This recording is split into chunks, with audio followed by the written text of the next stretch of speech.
Act 1 of Oedipus racks. कहानी का पूरा नाम है ये इडिपस रेक्स। ओके, तो शुरुआत करते हैं एक्ट 1 को समझने में। थीबस सिटी एक बड़े प्लेग यानी कि महामारी से गुजर रही है। लोग मर रहे हैं, क्रॉप्स ख़त्म हो रहे हैं और बच्चे बीमार हैं। पूरे सिटी के लोग टेंपल के सामने भीड़ जमा करते हैं। प्रीस्ट्स यानी पुजारी और कॉमन सिटीजन्स यानी कि यहाँ के नागरिक इडिपस के सब पास आते हैं मंदिर के पास, और एक शब्द में एक साथ बोलते हैं सब कि राजा, आप ही हमारे सेवियर हो। जैसे आपने स्फिंक्स को सॉल्व करके हमें बचाया था, वैसे ही अब इस क्राइसिस को सॉल्व कीजिए। अब यहाँ पर स्फिंक्स कौन है? वो एक मॉन्स्टर थी जो पहेली पूछती थी, और उसी की पहेली का जवाब देकर एडिपस ने उसे हराया था, और इसी वजह से एडिपस को थेब्स का राजा बनाया गया था। तो राजा के पास सब जाते हैं इकट्ठा होकर मंदिर में, और राजा से बोलते हैं कि आप ही हमें बचाइए जैसे आपने पिछली बार हमें बचाया था।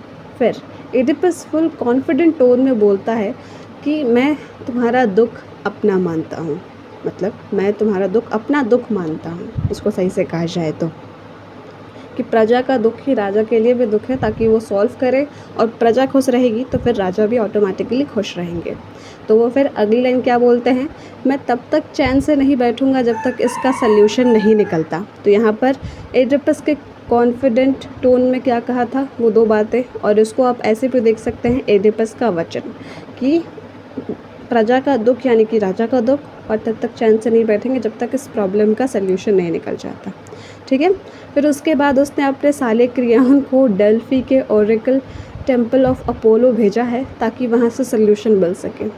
अब जैसे हमने कहानी की ओवरव्यू में देखा था ना कि उनकी शादी हो चुकी है राजा की, और अपनी ही माँ से हुई है। क्योंकि जब एडिपस का जन्म हुआ था तब एक बहुत नोन प्रेस्ट ने ये कहा था कि ये अपने ही पिता की मृत्यु करेगा और अपनी ही माँ से शादी करेगा। तो ये बात सुनकर एडिपस के पेरेंट्स ने उसे छोड़ दिया था, मतलब यूं ही राह पर छोड़ दिया था। फिर कई सालों के बाद वो दोनों एक दूसरे को नहीं जानते थे, बिकॉज बचपने में छोड़ दिया था। तो चेहरा तो बदलता है ना इंसान का, बचपन से बुढ़ापे तक और फिर बचपन से जवानी तक, तो किसी को पहचान नहीं आई एक दूसरे की। तो एडिपस ने अपनी माँ से ही शादी कर ली, और जो उनकी अब वाइफ है उनका एक भाई है, उसका नाम है क्रियॉन। क्रियॉन को भेजा एडिपस ने, कहाँ? डेल्फी के ओरेकल यानी कि टेम्पल ऑफ अपोलो में, ताकि कुछ सल्यूशन मिल सके। ठीक है। फिर क्रियॉन, आप कहेंगे कि वो तो उसका मामा हुआ, तो फिर साला कैसे? तब वो कहानी के दो कॉन्टेक्स्ट समझने होंगे कि उसने अपनी माँ से ही शादी की है इतने सालों बाद। तो फ़िलहाल अभी तक किसी को सच पता नहीं है, तो अभी हम उसको क्रियॉन को राजा का साला ही समझते हैं। ठीक है।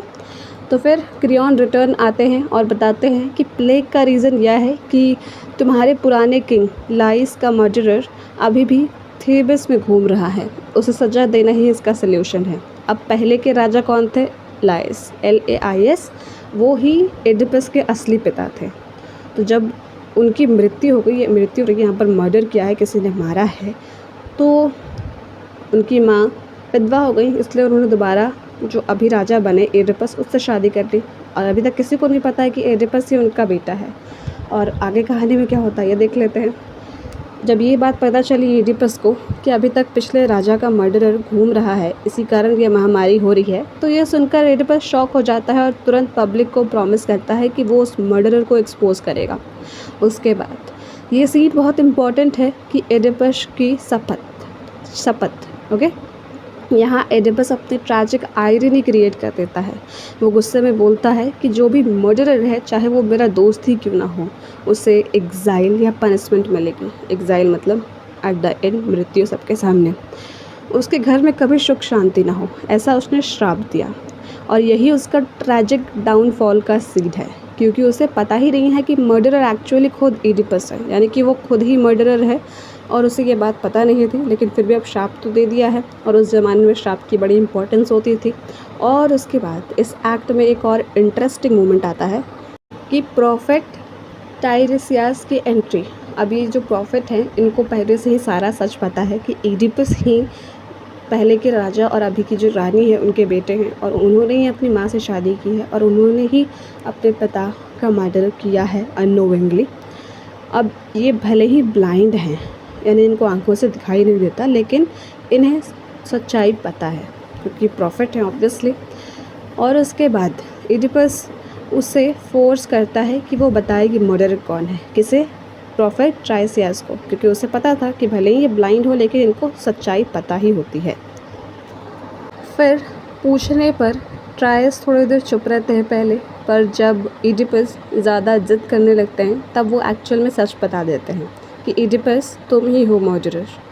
इडिपस गुस्से में आ जाता है और वो प्रॉफिट पर एक्यूज़ करता है कि किलिंग के साथ मिलकर कॉन्स्पिरेसी कर रहा है। अब यहाँ पर इसका सिंपल सा मतलब है कि वो इल्ज़ाम लगाते हैं प्रॉफिट पर, कौन? इडिपस, कि आप गलत बोल रहे हैं, आप मेरे साले के साथ मिलकर मुझे फंसाने की कोशिश कर रहे हैं, दोनों मिले हुए हैं और कुछ भी बोल रहे हैं।